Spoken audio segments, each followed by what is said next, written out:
right, everyone, hello. Is this on? Everyone can hear me well? Yeah, there we go. Now I've got some volume behind me. Okay, well, hey, welcome to the Lewis House. If this is your first time, an extra special welcome to you. My name is Derek King. I'm the scholar in residence here at Lewis House. We're missing some of our regular staff because a few of them are out of town. Usually you're probably used to seeing Brian Marshall up here rambling for 15 minutes about who knows what. I'll be a little bit more brief. But so the Lewis House is a Christian studies center, as you can tell, here on the University of Kentucky campus. And we do a lot of different events for students and community alike. And this is one of our flagship events, the lecture series. So this one, as you can probably tell from the promotions or just how it being on Friday night is going to be a little bit different. It'll be very typical in some ways. Our presenter will come up and talk for 40 minutes or so, and then we'll open it up to questions. So be thinking of your good, difficult questions. But we're trying this on Friday night for a few reasons. One was just schedule. So our speaker is here all the way from England, and so coordinating that was fun. But you know what? I was talking with someone recently who works in college ministry, and they said, so I've been here at CSF or Lewis House for 12, 13 years, and aside from our Friday night pancakes, as far as I can remember, we've never had an event on Friday night. So this will be our first one. We've always been kind of afraid that people are already thinking about their weekends. So an extra special thank you to you all for coming out on Friday night, and I'm very pleased with the turnout to see many of you all here. I also wanted to say up front, sorry about our recent cancellations. So Russell Moore was canceled on Monday. He was supposed to be here giving a Lewis House lecture and canceled on the day of because he was sick. So we were really bummed out by that, but there's really not much we can do. But it was especially unfortunate because we also canceled our January lecture because of weather. It was the day when there was a lot of snow and ice, and so we decided to cancel for that. So this is our first lecture of the semester, and I am especially excited about this because it happens to be a very good friend of mine, Dr. Joshua Cockayne. So this is also a little bit different than our normal lecture series lectures because it's funded by the John Templeton Foundation, and this is a lecture in science-engaged theology. And so Reverend Dr. Joshua Cockayne has done some work in science-engaged theology. He's currently a lecturer in missions and evangelism at Cranmer Hall in Durham, England. And he is the director of the Center for Church Planting and Theology and Research, which is a center aiming to bring church planting and theology into dialogue. He's also the author of several books, which I won't name here, and is also the editor for 2 book series. And as we were catching up recently, I was struck by how many projects he had going on. I can only focus on one at a time, but he's got 5 or 6 irons in the fire. But especially this work on science-engaged theology, I'm quite excited about. So tonight he's going to present some of that work, some of his research, and talk about perspectives from psychology and theology on the importance of gathering and why that's especially important for the church. So please welcome all the way from England to Reverend Dr. Joshua Cockayne.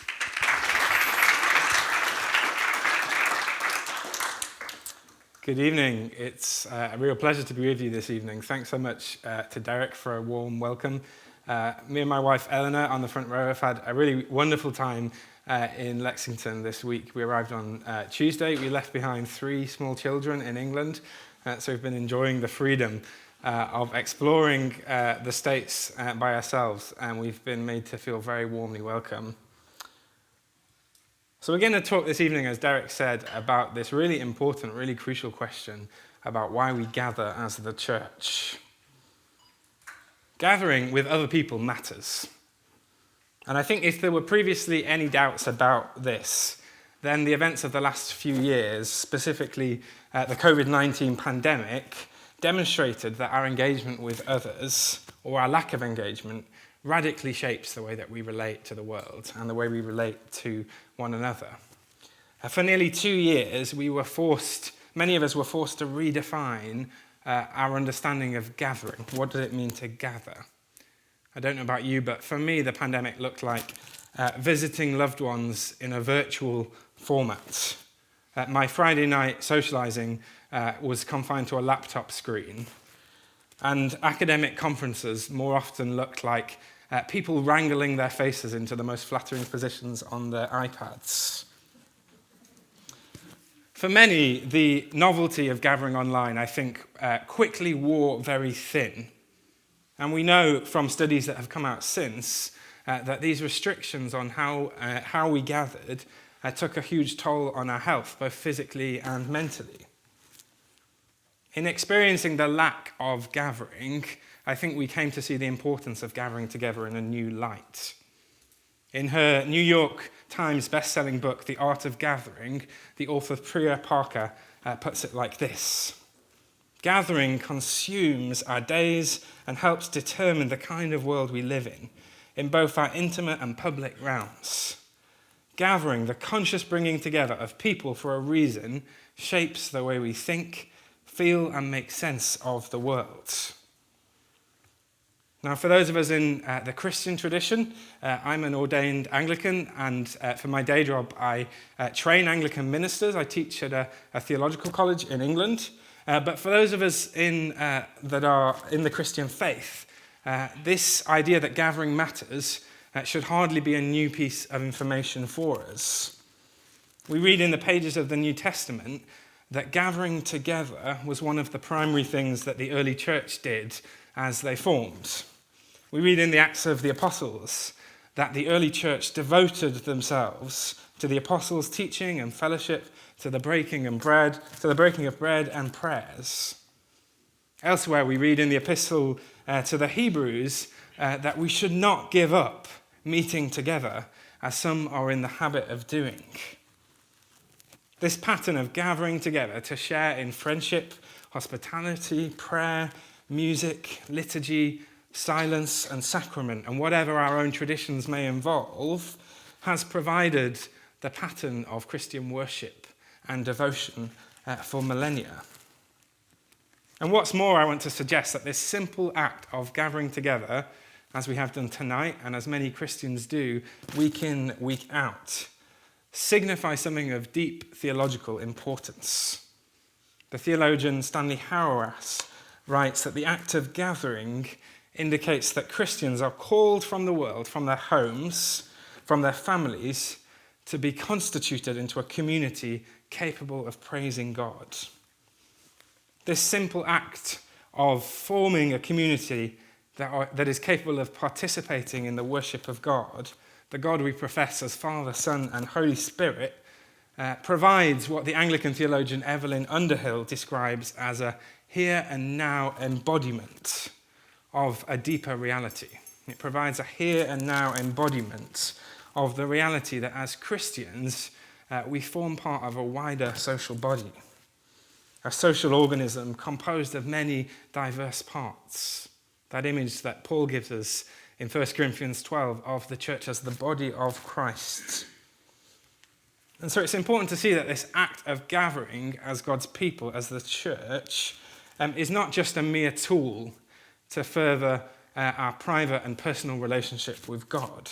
It's not akin to a kind of self-help group or a community group. The church does not primarily gather because it is good for us to do so, although it may in fact be. We gather because it signifies something crucial about who we are in Jesus Christ. In the words of the Scottish theologian James Torrance, in this act of gathering, particularly gathering around the Lord's table, we are never more fully human than when we gather around the Lord's table in worship. But what does it mean to gather? That's the question that we're considering tonight in this evening's lecture. And I'm sure this is a question many of us have asked at many points, particularly in the last 2 years.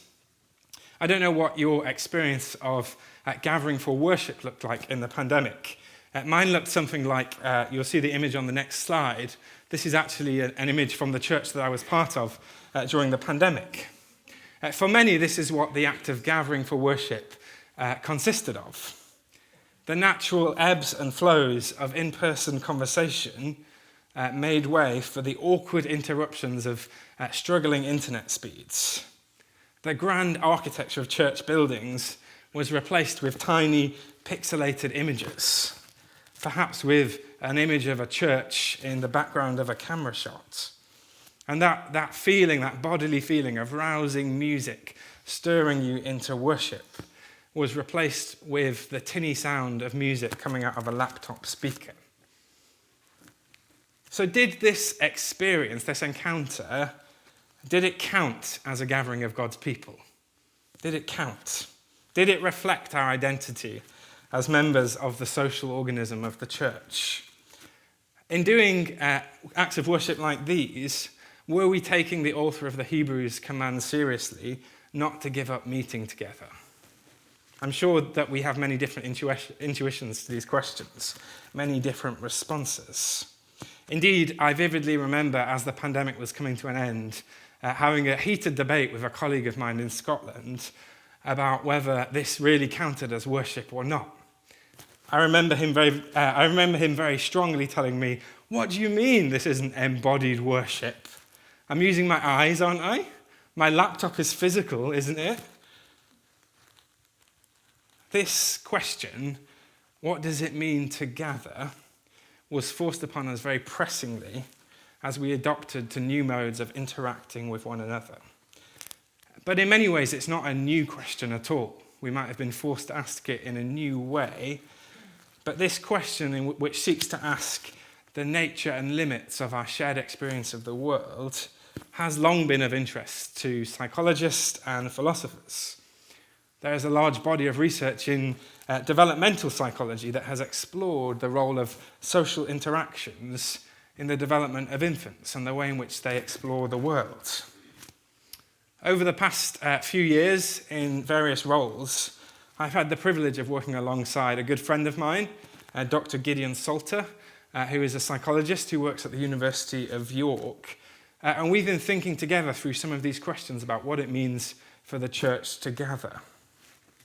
As Derek alluded to, this engagement that we have done through our scholarship and our writing has come to be called, although we didn't know it when we first started working together, it's become to be called science-engaged theology.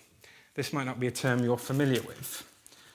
It's summed up, I think, rather nicely in Andrew Davidson's words as a kind of thinking with science. Very often, theologians engage with a kind of thinking about science or thinking against science, perhaps. But science-engaged theology encourages us to think with science.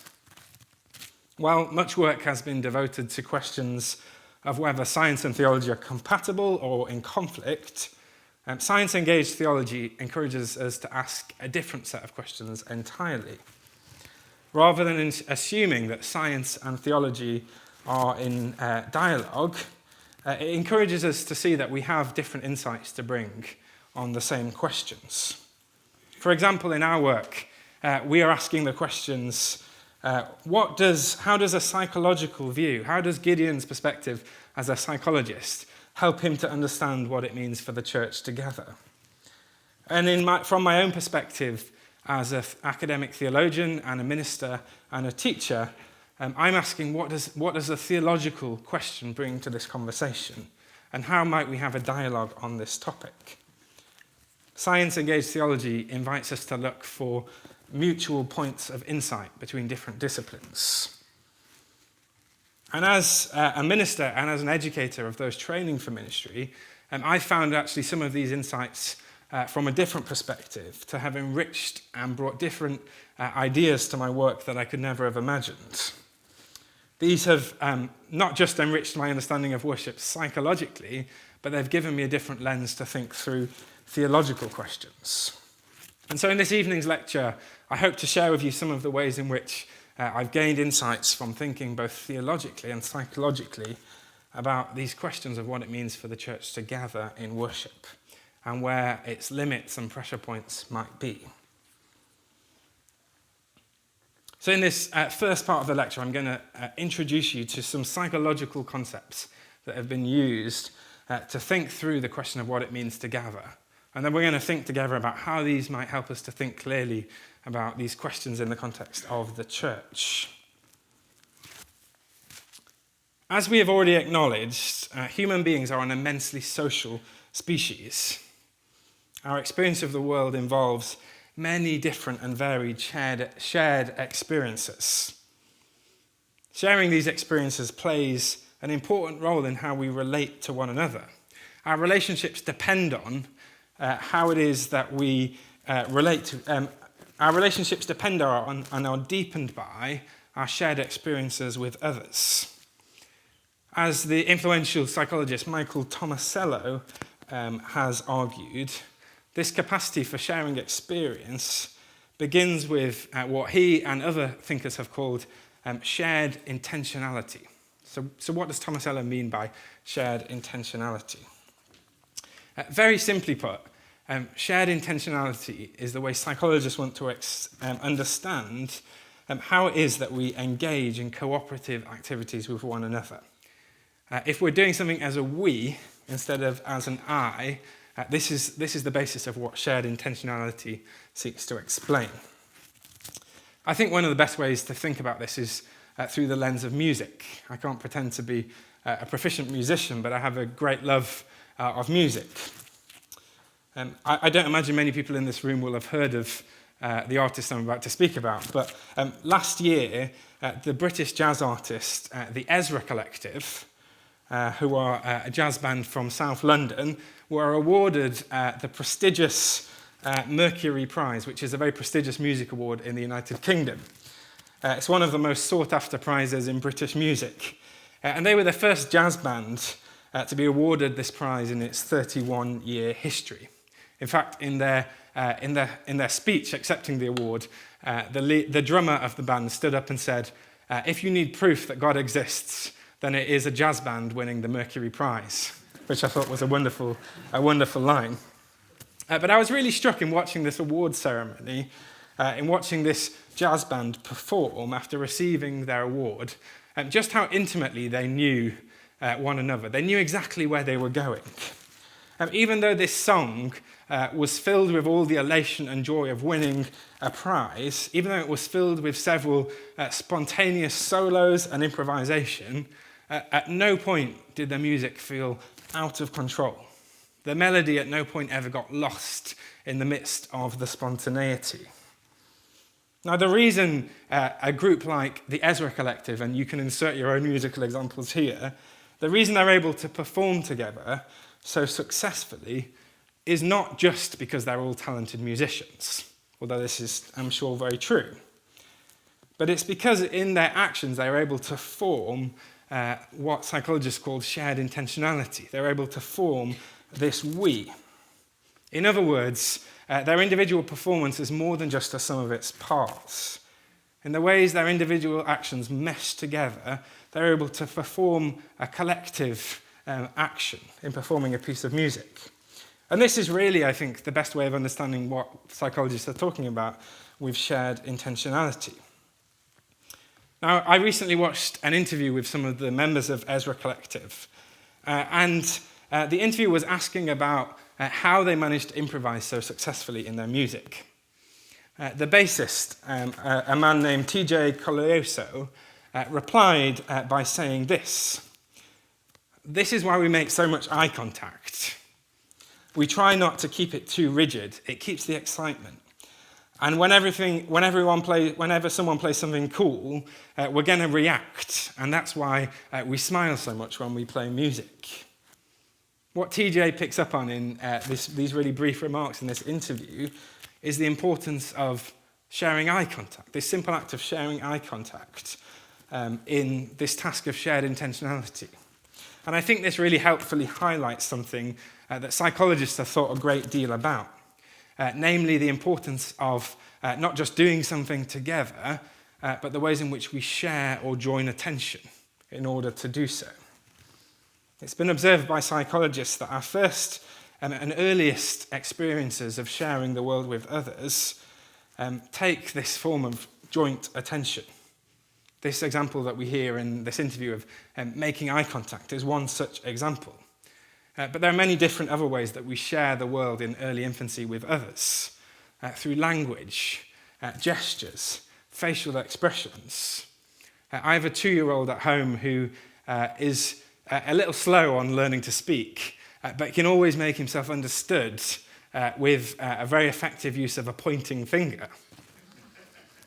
These actions, these gestures, all help us to attend to different aspects of the world with other people. And so let me give you a really quick example of why psychologists think this kind of attention sharing is important. Imagine a scenario of a young infant around 6 months playing with some toys with their caregiver, and they smile, and the mother holds up the toy over to this side of the room. The child looks at the toy and then looks back at his mother. What's happening here is the child and the mother are sharing their attention on an object in the world. This is, at its heart, what we mean by joint attention, being able to attend to one another and to attend together to objects in our environment. Now, I think it's really important to see, to get a grasp of why joint attention is important, to see that when just looking at the same object at the same time is not the same as jointly attending. It's not the same as sharing our world. Earlier this week, on Tuesday, I made the grueling 14-hour-plus journey from Durham, England to Lexington. And as those of you who've done lots of air travel know, air travel involves a lot of waiting and a lot of looking. An example that might be very familiar to you is something like this. This desperate act of staring at the departures board to see how delayed your flight is going to be, to see whether you're going to make your connection. In a case like this, we might imagine all of the passengers are looking at the departures board. They're all attending to the same object. But notice that this experience isn't really a shared one, at least not yet. Not until somebody makes that really awkward eye contact with you, or makes some kind of small talk and exchanges about how late they're going to be. If we're all just looking at the same object, what's lacking is a kind of connectedness that's at the heart of what joint attention is. So what's the missing ingredient between just looking at something at the same time and sharing our experience of the world? Let me give you another example. There's going to be lots of airport examples tonight because they're kind of fresh in my memory. Suppose that I've been sitting in my departures lounge for some time, minding my own business and reading a book. Now, as a good, polite British man minding my own business, all of a sudden I get interrupted by a group of rowdy American passengers, the other side of the lounge. So I look up from my book and I catch the eye of my fellow European traveller. Let's call him Hans. Perhaps he's from Germany. I give him a knowing look. We communicate quite a lot through our eye contact. This look might be very minimal, but in this really simple act of sharing eye contact, I've made a communicative connection with Hans in a way in which that this experience of the rowdy Americans in the corner of the departure lounge now becomes a shared experience. Previously, this group of passengers was common to both the experience of me and Hans, but now it has become shared. In other words, in this kind of joint experience, this shared experience, there's a kind of bidirectionality. Both participants contribute to the structure of the interaction, and their responsiveness becomes key. These kind of joint attention experiences in which we jointly attend to the world really importantly shape the way we see the world with other people. The scholar John Campbell puts it like this. The individual experiential state you are in when you and another are jointly attending to something is an experiential state that you could not be in if it were not for the other person attending to the object. The other person enters into your experience as a constituent, as a co-attender. And the other person could not play this role in your experience except by being a co-attender. These are Campbell's words. So, in other words, through these acts of jointly attending, of sharing these experiences, we're not just able to affect something about the feel of our individual experiences, but we're also able to shape and direct one another's experiences in really important ways. If I'm sat as a passenger in the driver's seat, and the car and the driver looks in a certain direction of the road, then my focus very naturally attends to what they're attending to. And I think this is precisely what's going on in the act of performing a piece of jazz music, the way in which the Ezra Collective share these knowing looks. They're able to communicate and shape one another's experience of the world. Through a look, a hand gesture, they're able to communicate that we should go to the next section. We should make room for a solo. Through jointly attending to the world, through this engagement and mutuality, the band are able to engage in this, what psychologists have called behavioral synchrony. They're able to act together in a unity. And this plays a really important role in the way in which communities are bonded together, and the way in which they feel part of one another. In fact, developmental psychologists have argued that this simple act of jointly attending to the world is one of the most fundamental building blocks of how human thought develops in early infancy. And it's not just about sharing attention to objects either. There are studies that show that infants as young as 12 months of age can jointly attend to things that are absent. If I put a puppet here and suddenly remove it, I'm able to share attention with a very young infant, not just on an object, but the absence of an object. We're able to share attention on things like mental concepts, like let's play the first verse of this song. That's something we're able to jointly attend to through these knowing looks. So joint attention, psychologists have argued, is really fundamental to how we navigate the world and how we grow particularly how children grow in understanding the world and others. So having thought a little about these concepts, let's move back to our initial question about what it means for us to gather as God's people in worship.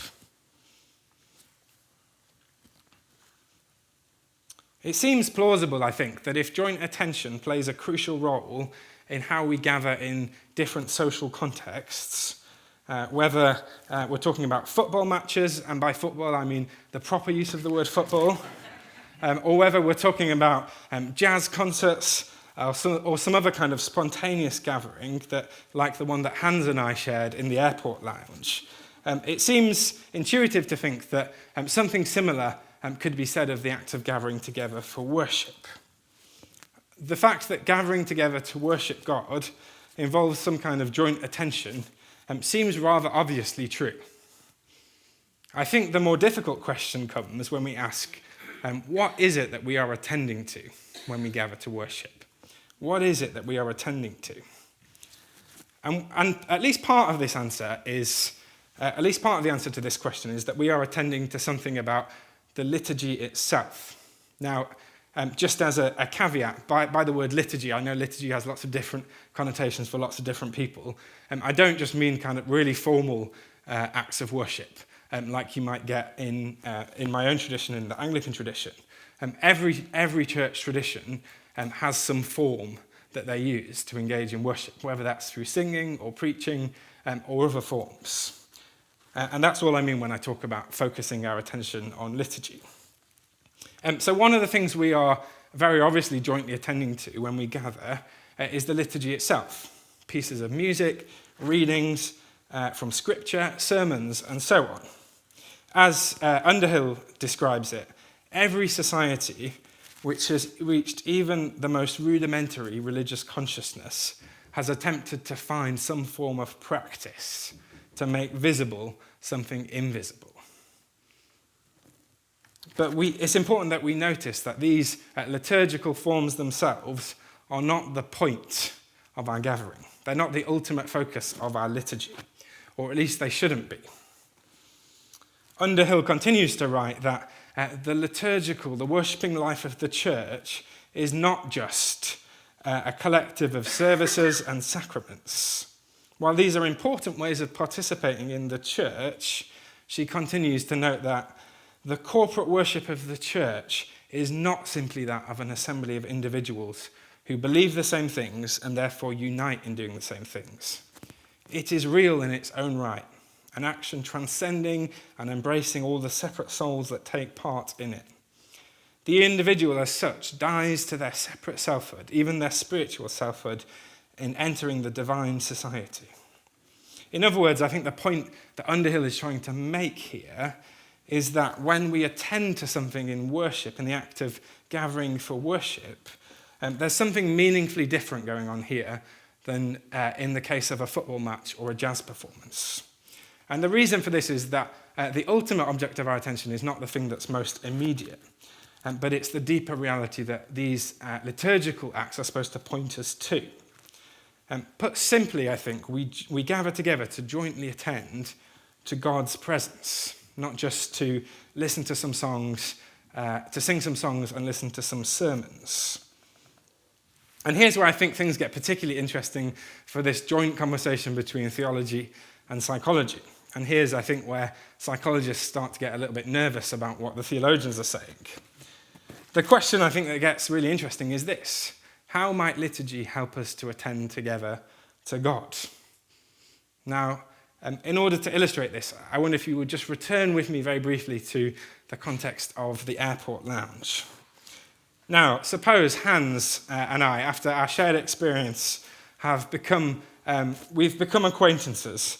After sharing our irritation with our fellow passengers in the airport, we've started to have a conversation about football in the proper sense of the word. Now, in the seat next to Hans and I, there is another passenger. Let's call him Christoph. If those of you can get the reference to Hans and Christoph, you get 10 gold stars at the end. But Christoph is snoring very loudly in the corner of the departures lounge. Now, Christoph has become an object of joint attention for Hans and I. It's something we can jointly attend to as we continue to converse. But notice what happens when Hans wakes up. What happens when Hans wakes up and joins our conversation? Something changes about our attention. It's not just Hans and his snoring and his body, which is an object of our attention, but it is Christoph himself. It's Christoph himself that we are now attending to. You might say that Christoph's presence has become an experience that we are jointly attending to, Hans and I. We are jointly attending to Christoph, his person and his presence with us. Now, just as Christoph might enter into our attention as an object of joint attention, we might think that our gathering for worship aims to do something similar with respect to God. In our gathering together, we are seeking to attend to what God is doing amongst us. The Danish theologian Søren Kierkegaard argues that this is precisely how we should think about the task of preaching. Preaching is not primarily, Kierkegaard thinks, about hearing the words of a wise and learned performer on a stage, whose job it is to explain what's going on. Kierkegaard writes that the sermon is not just spoken for the sake of the speaker, so that he may be praised or criticized. At the religious address, God himself is present. In the most earnest sense, he is the critical spectator, who is checking on how it is being spoken and how it is being heard. And for that reason, there are no spectators in preaching. In my own tradition in the Church of England, one of the greetings that we often use at the beginning of the liturgy that we use in Holy Communion begins with the minister saying, "The Lord is here." The congregation are invited to respond with the words, "His Spirit is with us." It's one of my favourite parts of the liturgy to say. At the beginning of this piece of liturgy, we are reminded that as a congregation, we gather not just to be aware of one another, but to become aware of the Spirit of God amongst us and amidst us.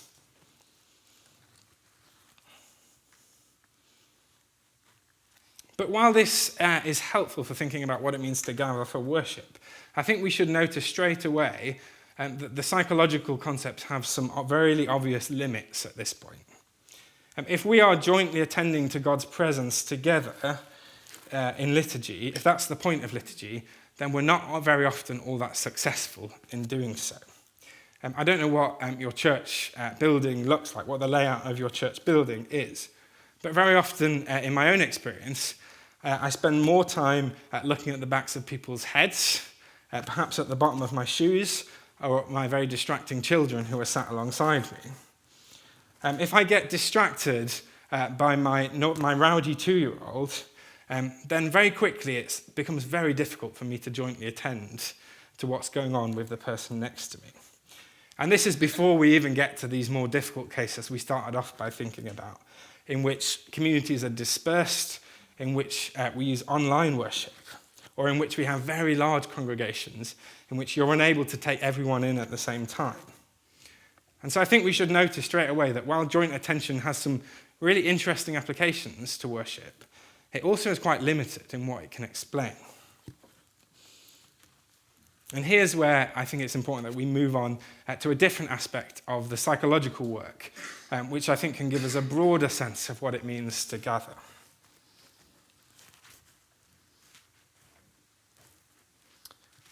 Now, in this section, we're going to talk about what has come to be called shared situations or shared experiences. And the basic claim that I'm going to make here, and which psychologists have made in much more detail, is that while jointly attending to the world with someone provides perhaps one of the most concrete and obvious ways of sharing our experience, jointness is something which comes in many different degrees and many different forms. There are many ways in which our sense of sharing the world with others can be thought of, and it's important to sketch some of these out. So let me give you a few more examples, if that's okay. So firstly, suppose after forming a budding friendship over our bonding in the airport, Hans and I have decided we're going to share our taxi ride to Lexington from the airport. Hans sits in the front, I sit in the back, and we ride all the way to our Airbnb together. So that's my first example. Here's another example. Imagine Hans and I, we meet up for coffee in Lexington while we're both in Kentucky. And we find ourselves having a lively conversation in a really crowded cafe. We might end up sharing our table with some others in the cafe, but we still have time to share and to discuss how we're finding our experience of American culture so far. Now, here's my third example. Later in the week, because England and Germany are playing each other in the football, we decide to go and watch the game together. And to our amazement, Americans have finally discovered what real sport is all about. And so we come to watch the football, and we discover a huge crowd that has come to watch the England and Germany game. And so Hans and I find ourselves watching the football match amidst this big crowd of other people, a little like the one we see in the picture. Now, while these examples all have their differences, we could, and psychologists have described all of these as examples of what has been called shared situations. Now, shared situations have two key features, so let me tell you about these. So firstly, there's a sense of jointness to these experiences which persists, which carries on, even when we're not directly engaging with one another.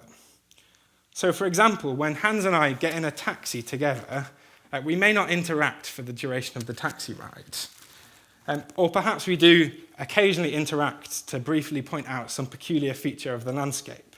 Like, look, even the pharmacies have drive-thrus over here. But these joint attention moments that occur at various points in our taxi ride do not happen throughout the taxi ride. In fact, we're not even close enough to be able to look at each other. Even when we're not interacting, there is an underlying sense of jointness about this experience. So shared situations, the first feature is that shared situations have this sense of jointness, even when the episodic acts of jointly attending might come and go. So that's the first feature.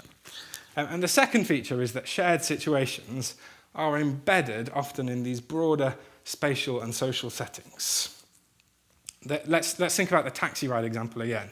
In the taxi ride, our experience has a particular spatial and temporal boundary. Very obviously, we're constrained by the physical taxi. We're constrained by the length of time that we're in the taxi together. But we also have some sense of shared norms, some shared cultural norms which shape the way which we perceive this experience. We both know what a taxi is, for example, and how it's supposed to operate. What's really helpful about the other two examples of the cafe and the football match is they show the ways in which this social embeddedness, this jointness, has different scales. So in our trip to the cafe, there's a very immediate sense of jointness which occurs when Hans and I are having a conversation over a cup of coffee. But there are also different layers going on here. So there are those unfortunate people whose table the German and the Englishman decided to join. And then further out than our table, there are those that are filling this busy cafe environment. Each of these layers form a different layer of jointness, a different layer of our shared situation. And so it's important to see that there's a context here in which there are many different layers to what it means for an experience to be joined.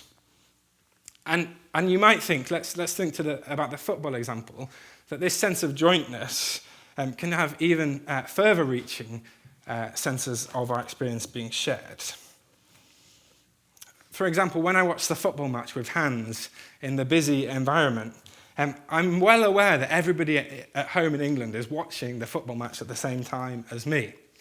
In fact, if I take out my phone and message my dad and say, Bellingham was never offside, if you don't know what that means, then come and ask me afterwards and I'll explain the offside rule to you.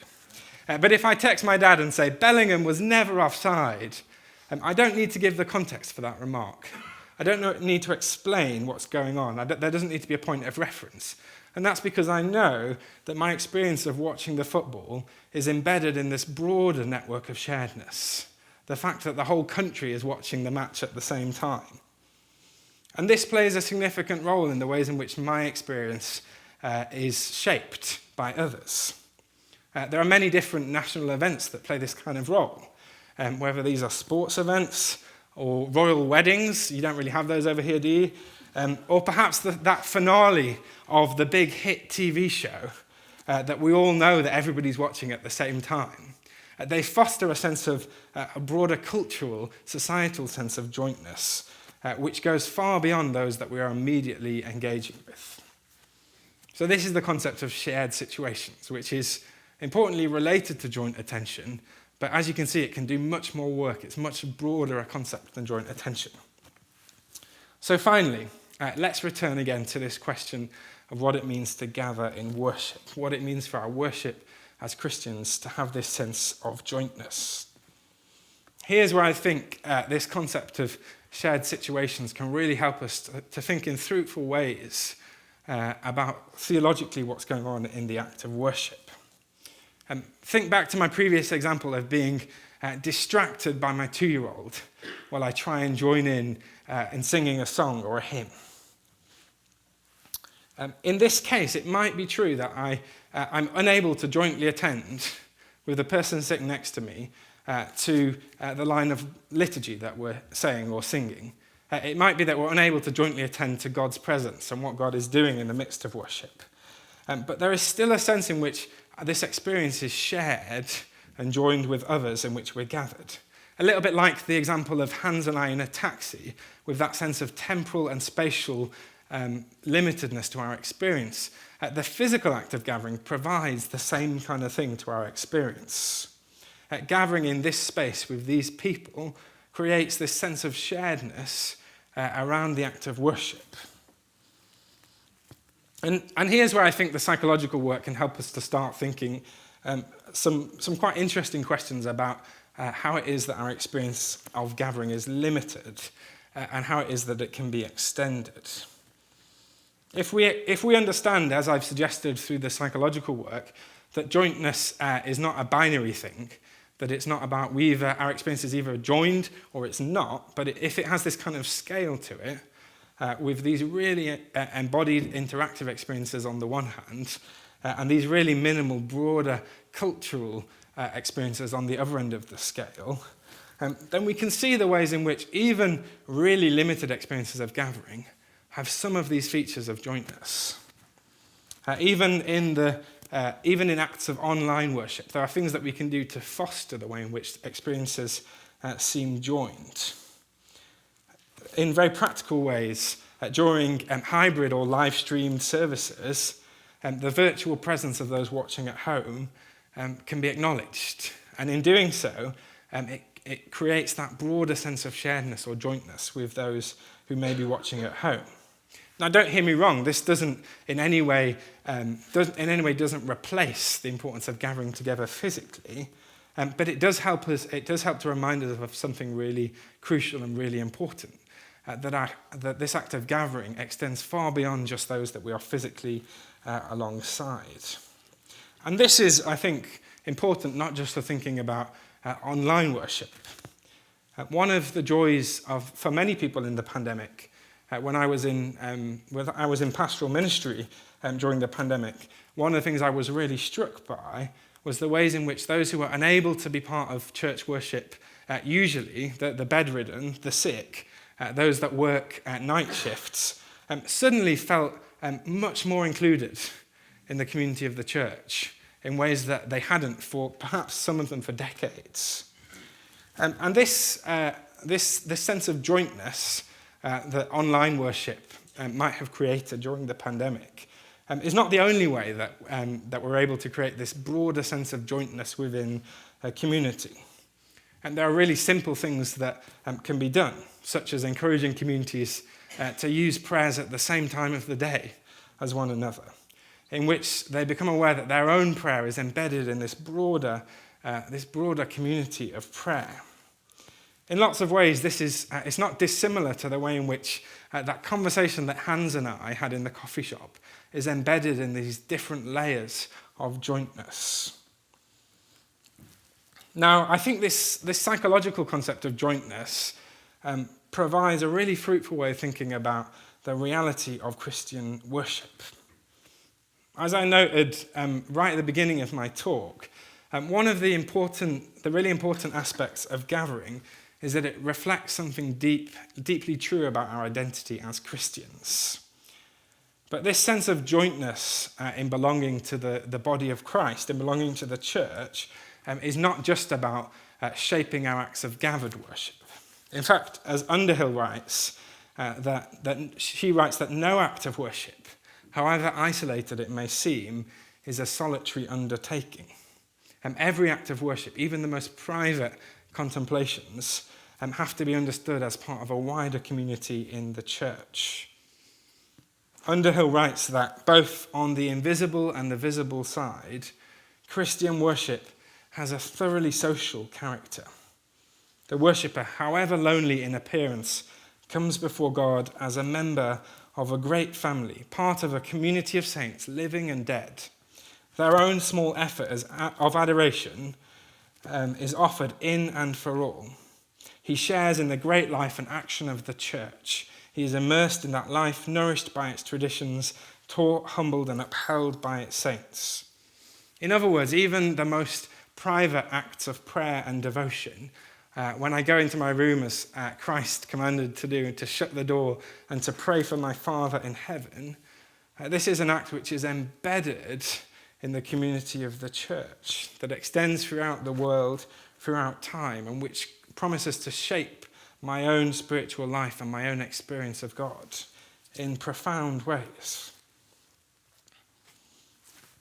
Finally, before I finish, I think it's really important to just make it's important to acknowledge a really crucial part of what it means for our experience of worship to have this sense of jointness.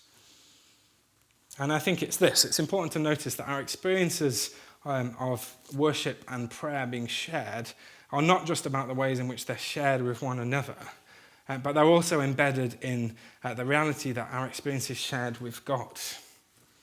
In his wonderful book, Worship, Community and the Triune God of Grace, the Scottish theologian James Torrance recalls an incident of meeting a Presbyterian minister on a Californian beach.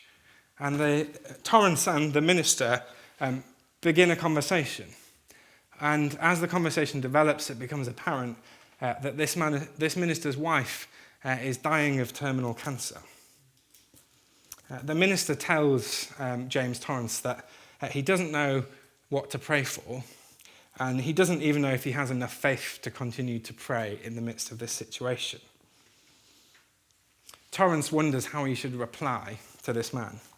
Should he give him practical tips on exactly how he should pray? Should he offer to pray for this minister? Torrance recounts in the book that he does neither of those things.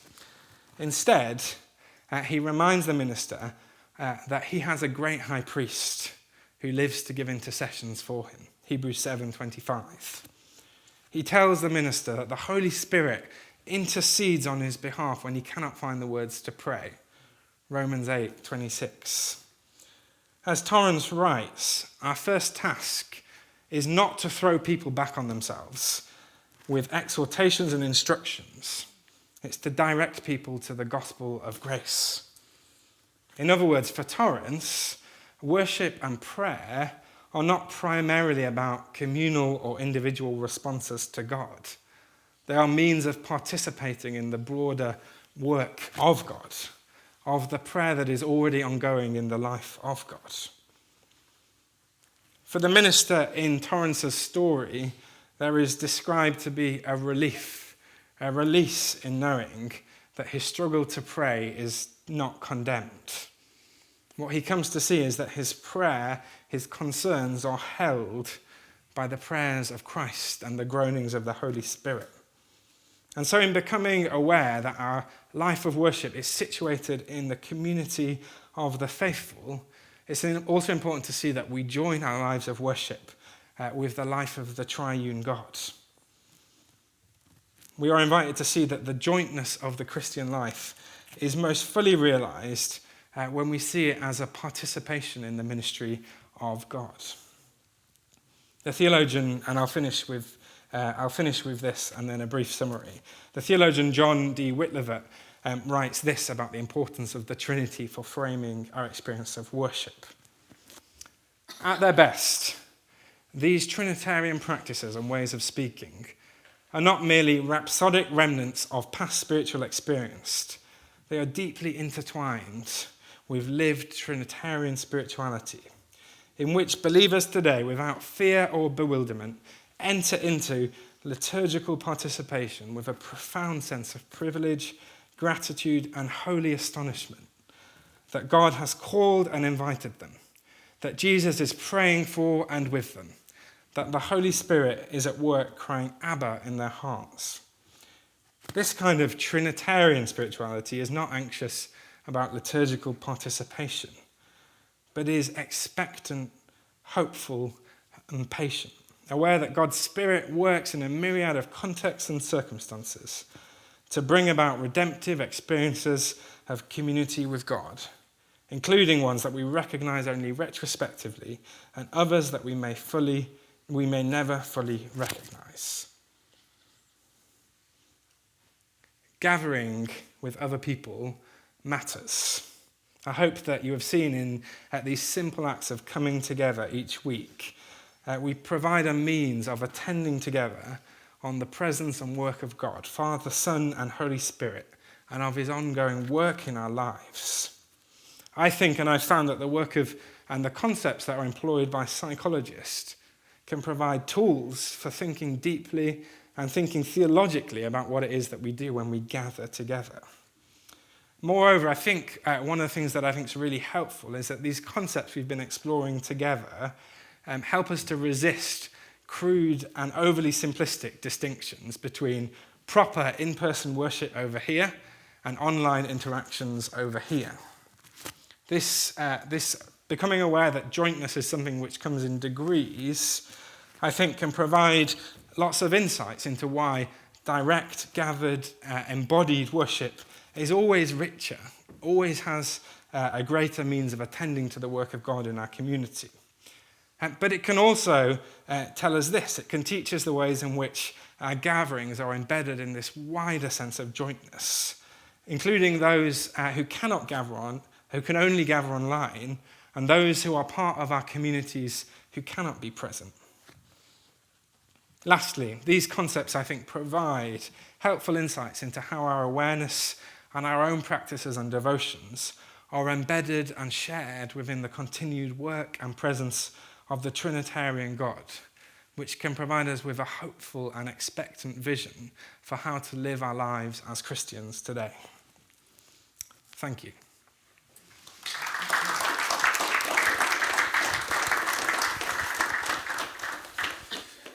Great. Thanks, Josh. Well, we are going to open it up for questions now. We've got a few minutes for questions. So who wants to go first? And then we'll have a couple gentlemen running mics, but I have one of them.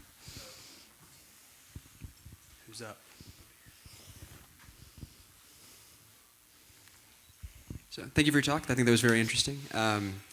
It struck me as you were speaking that it seems like we've, at least in the past few years, gotten worse at both like gathering together well, but also gotten worse at being in intentional solitude or like making the most of that practice as well. So I guess, do you have any thoughts on the practice of solitude, and perhaps any thoughts on why we seem to be moving in getting less skilled at both of these things? Yeah, thank you. Let me speak to the latter question first. I think you're right that I don't know how things were in Kentucky. I can only speak of my experience in the UK. I think coming out of the pandemic has drastically changed for a lot of people the way in which they relate to each other and the world. I know from my experience of being a minister in Leeds just after the pandemic, just a really simple thing that people were who used to be going to their office to work every day of the week were now going in once a week and then sitting at home in their bedrooms the rest of the week. And that's going to have a long-term effect on how we relate to each other and the world. And I think we notice that in some of the ways that we interact as the church.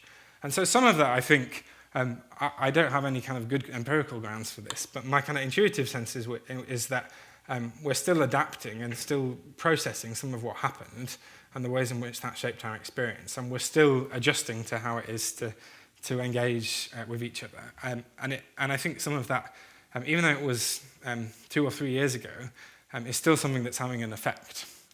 But the other thing is, I think, thinking carefully about what we're doing. I mean, I've got to say this, haven't I, as a theologian, that it's important that thinking carefully about what we're doing can really helpfully frame and help us to process how we do that. So I think that it is important to do the kind of work which helps us to think about it. And there's lots of good work out there. I'm not just going to point you to my own work.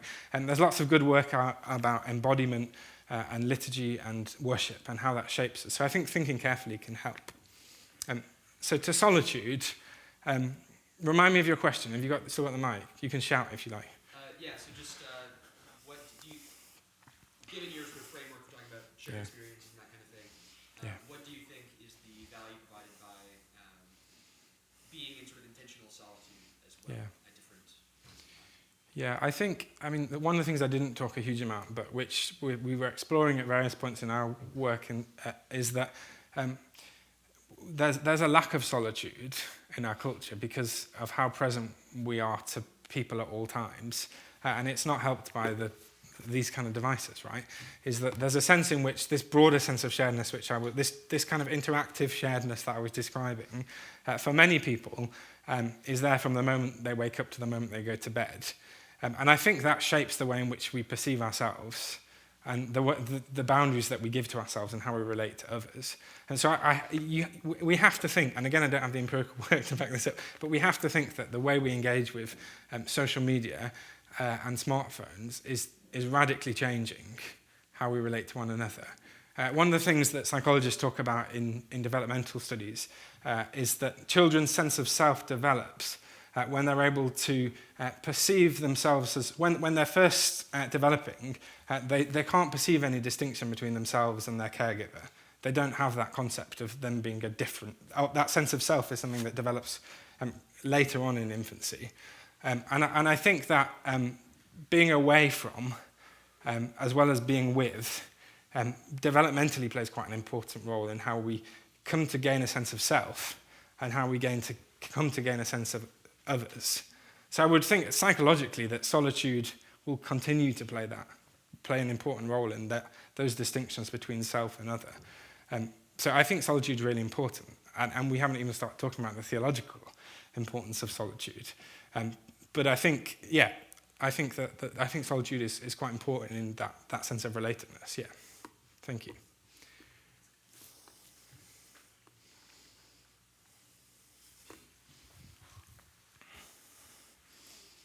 Do you think you could say your name when you ask the question? Sorry, I was Sure. just My name's Drew, Hi, Drew. and so I read the email that was talking about like your event that like promoted a little bit, and it mentioned virtual reality. You can blame Dr. King for that. Yeah.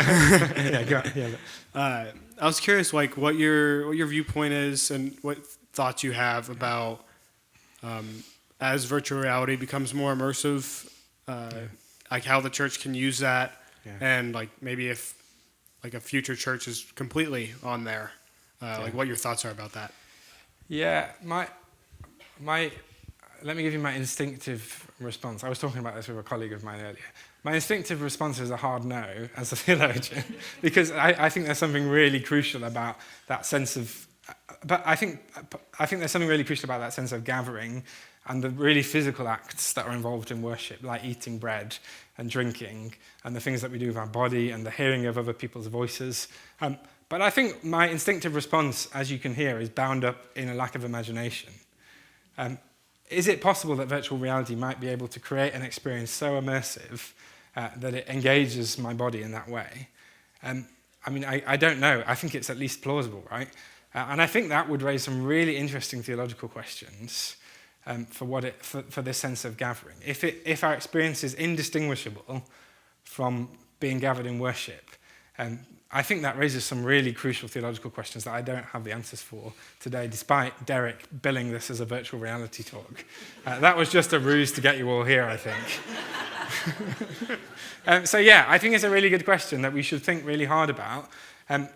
I still have a huge reservation, and my instinctiveness is no, but my worry is that that's bound up in my lack of imagination, and I think we need to think more deeply about what those implications might be for our theology and practice.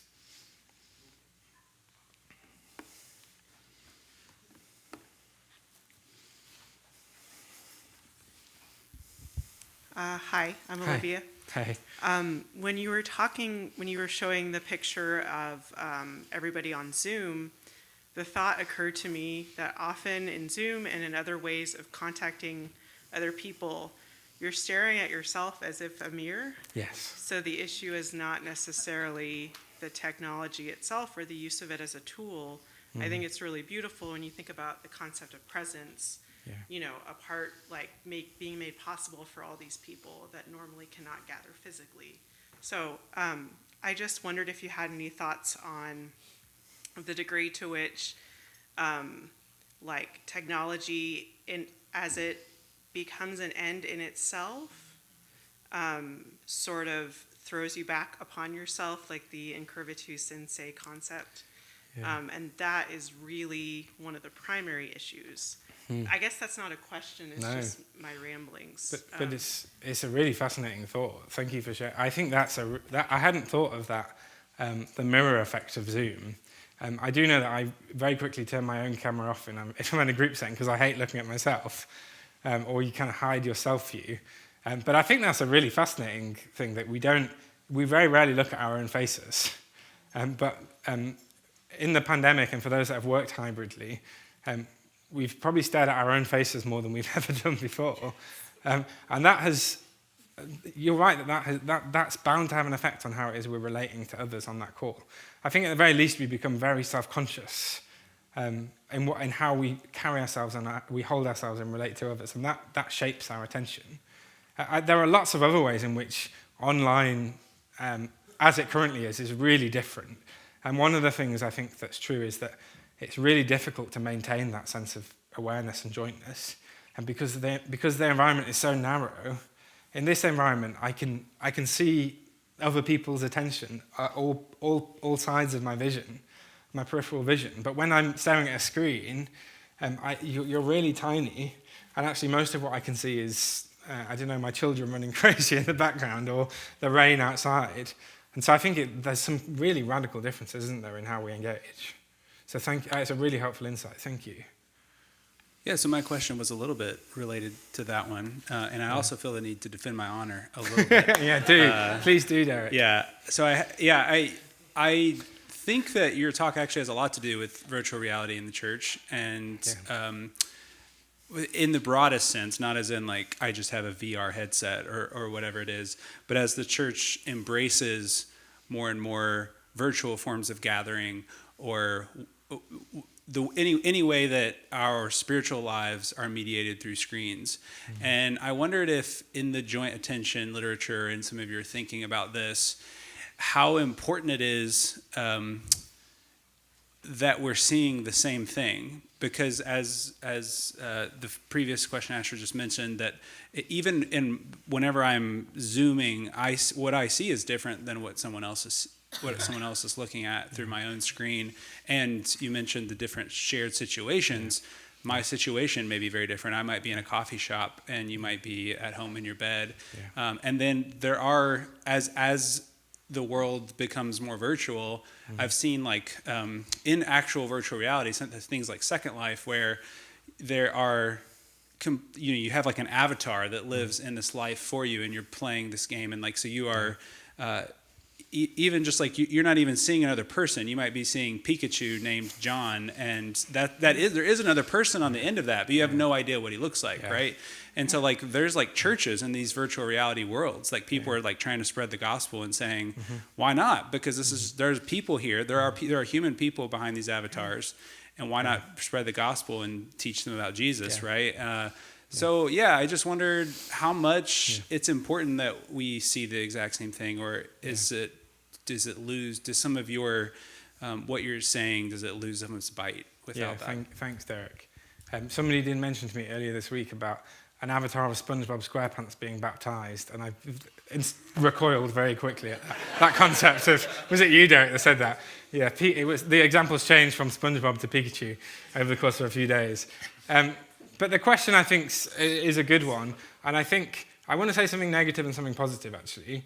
And the first thing I want to say is it depends what we're trying to do, how important it is that we're tending to the same thing. I think it's really crucial for joint attention that I think joint attention is the kind of paradigm, the most intense form of shared experience, because we're aware of another person and we're sharing something of the world together. And so I think it has the kind of most visceral, the most intense form of sharing experience. So I think in that sense, I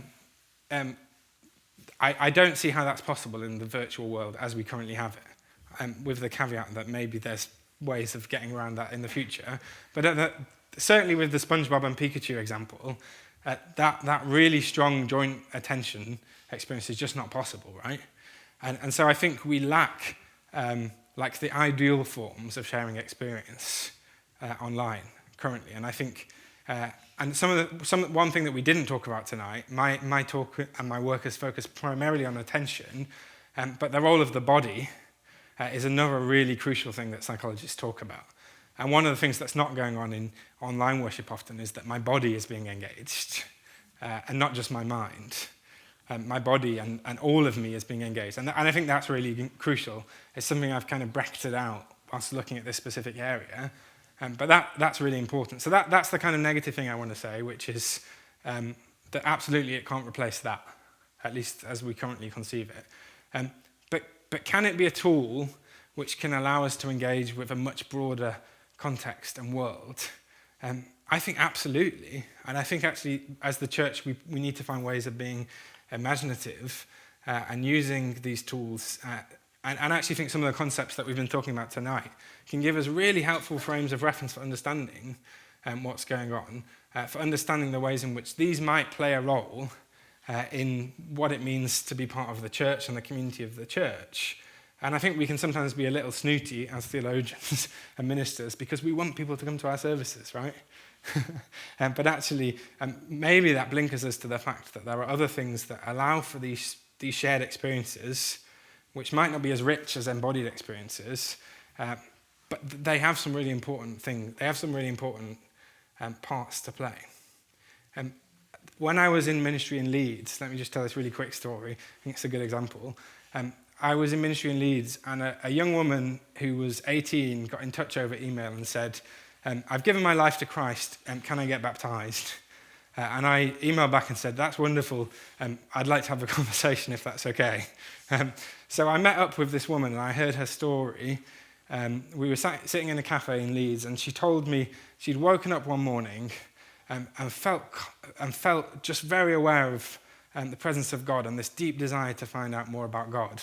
And as an 18-year-old woman, the first thing she did was pick up her phone and go onto TikTok and to search for Jesus. And she watched hundreds of videos about Jesus and became part of a community of other people online who were learning more about Jesus. And in watching one of these videos and talking to this online community, became aware that she should be baptized because she'd become a Christian. And so she Googled the nearest church and found me, and then we ended up in a cafe reading the scriptures together. Now, that's not something I was seeking out. I didn't have tons of videos on TikTok. But it did open my eyes to the fact that this online space, this online forum, is rich with potential for how it is that we share, how the community of the church is extended today. And in fact, as I began talking to her, I found out that many of the videos she was watching, I think, had deeply rooted theological lies in them. She came to me one week and said, I watched a video that said, she said, I'm really worried that God is going to send me to hell because this video said that if I don't share my faith, then God will send me to hell. Now I think it's a good example of actually where there's a need for the church in a way that's going to share the faith in a healthy and flourishing and positive way to be present, because there are many that are present who are spreading things about the Christian faith which are deeply harmful to these communities. So just by way of example, I think, absolutely, I think there's a huge potential and a huge need to see the way in which the ministry and experience of the church is not just confined to gathering together, even if we can still insist that that's the best and most ideal form of gathering. That's a very long answer to your question, but yeah. More of a statement, but what we found, I'm in substance abuse, and so I do counseling and all Yeah. that stuff. And so what we found in the AA groups is those who were in person, like 40 or 50 of us in a room during COVID, didn't relapse like the people on telehealth zooming into our meetings. Huh. That's really fascinating. Right? Yeah. The rates were very, very different. Yeah. And so we would get people to come Yeah. Yeah. because the connection Yeah. is far different. It is. I don't even use telehealth. Yeah. I disagree with it so badly. Yeah. I think it's a money grab. Yeah. And I think, so I have all my clients come in person and sit with me, Yeah. or I won't see them. Yeah. I can't. Yeah, I think absolutely it can't. It's no substitute and replacement for this kind of this interaction of seeing body language and the way we're able to engage interpersonally here is just so different to what we can do online. So absolutely, there's a good psychological study to be done on that, right? on those. So yeah, thank you for sharing that. It goes in line with what you're, it's just, Yeah, there's no substitute. thank you. Yeah. We have two more questions. We're going to Rebecca and then Aaron, and then we'll cut it off. So. Hi, I'm not sure what your theology is on this, but a lot of times I hear people talk about praying to the saints. They describe it as like, oh, it's like asking a friend to pray for you. Yeah. So how can we understand like the concept of jointness that you've been talking about in relation to asking the saints to pray for you? Yeah, thank you. I think, where should we go with this? I think, so let me say this. I don't think this directly answers your question, but I think it's related. I think there's a sense in which understanding our experience as Christians as part of this broader network and this broader community is really crucial and really profoundly shapes our experience. You've heard, I think I've heard lots of people talk about this concept of sacred spaces. I was meeting earlier this week with one of the faculty at the former faculty at Asbury Theological Seminary, who took me over to the chapel where the outpouring happened a year ago. And I think there was, I mean, I wasn't there. I can't speak to everything that happened. He told me some really wonderful stories about that event. But there was a sense in which my experience of being in that chapel, that empty room, was embedded in that broader context of what had happened there. And actually, my sense of being in that space was profoundly shaped by that broader sense, that broader context and that broader community. And I kind of think that that's some of how I would think about the community of the saints. I don't personally theologically commit to a view of praying to the saints. I'm not Roman Catholic. I know people that defend that view, but I personally don't hold that view. But I do think we can be very quick sometimes if we dismiss that to then think that, oh, the community of saints has no role in our lives of prayer. I had my PhD supervisor used to describe it as the community of saints as like the 12th man in the football match. I don't know what the equivalent is. And we sometimes talk about the 12th man, the way the crowd can cheer on the win, even though they're not on the pitch. And he used to describe the community of saints as playing that kind of role. They can cheer on the lives of the faithful. And I think there is a sense in which some of these tools that we've been thinking about can help us, give us lenses to think about how our own spiritual lives are embedded within the community of saints living and departed throughout the world, and that we never pray alone. We pray as part of a community that extends beyond time and place. So thank you. It's a really good question, which I didn't properly answer, but... Final question. Yeah, I think you touched on this lately, but I was curious if you could expand. I typed this out. So you said joint attention is limited in what it can explain specifically for large congregations. Yes. So given the psychological importance of these joint experiences, child development, body engagement, and the like, do you think instead of joint attention being limited in what it explains for large congregations, it itself should be the metric or standard by which we limit the size of our congregations or shape our architecture? That's a really good question. I feel like it's also a bit of a controversial question, and I don't know where you're all coming from, what context you're all coming from. Let me say this. There are some psychological studies that have been done on church size and church growth. There's a friend of mine who's a psychologist in the University of Lincoln who, in engaging with social psychologists, has done work that suggests the maximum number of people we can be in direct community with is about 120 people, in that kind of immediate sense. I don't think that necessarily means that we can't have congregations that are bigger than that. I think we need to be creative in how we create communities within communities in that kind of context. I think that's often the case. I do think it's true that a smaller size of gathering allows us to share that experience more richly. There's also something to be said about, and again, I don't have the psychological work to back this up, about a really large gathering that creates a very different sense. What it doesn't create is that really intimate sense of gathering, but what it does provide, and this is purely anecdotal at this point, is that really profound sense of the breadth and width of the Christian community, that it creates that sense of not being alone, that I think it can be really effective. So I don't think it's a simple, straightforward answer, but I think it's a really good question, and I think there are some good psychological tools which push us to see that there are some ways in which smaller communities and congregations can have a richer shared experience and a shared life than larger. But it's not a really straightforward answer, so yeah. But thanks for asking.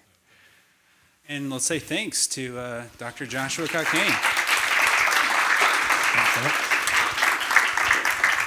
Feel free to come up after and ask him all the questions about virtual reality that you'd like. So next lecture is March 5th.